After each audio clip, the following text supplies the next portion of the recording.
Timber. On the village green at Wellsworth, there stood an enormous old elm tree. One autumn night, a great gale blew and broke off one of the branches, which crashed heavily onto the ground. No one was hurt, but there was an awful mess. Next day, men came and inspected the tree.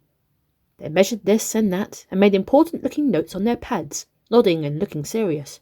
"It's not safe," they told each other. "The elm tree will have to come down." They set a day for the tree to be felled.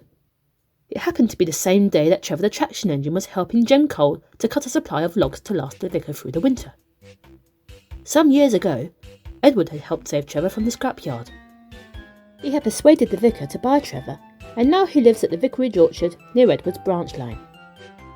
In winter, he saws logs for the vicarage's fires, and in summer, he gives children rides around the orchard at the church fete.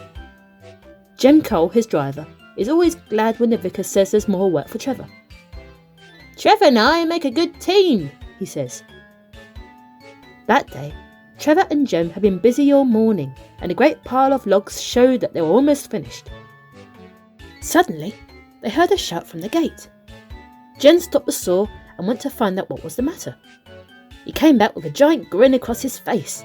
"The tree cutter on the green is broken down," he told Trevor. "They want to borrow you, Trevor, my lad. I'd better go and find Vicar." Jem hurried away to ask the vicar. "Of course they can," smiled the vicar. "I will come too, but I'll never get my sermon finished if I do." The green wasn't far away, and soon Trevor and Jem had reached the crowd waiting for them. Jem drove Trevor into position and made his saw ready, a bigger one this time. Then he pulled the lever and Trevor chuffed happily. The old tree trunk was thick, and it took some time to cut through it. But at last, the tree creaked, leaned a little way, and stopped. Jem stretched out a brawny arm and pushed it very gently. "Timber!" someone shouted from the crowd. The great elm tree leaned further and further until with a crack and a roar it toppled to the ground.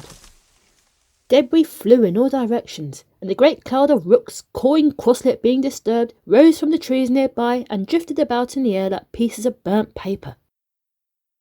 Trevor and Jem spent all the next day cutting the fallen giant tree into smaller lengths and dragging them close to the road where a lorry could collect them. At last, the job was done. Trevor chuffed happily back to his place in the vicarage orchard. "I enjoyed that," he said to himself. "Just like the good old days." And with a happy smile on his face, he fell asleep.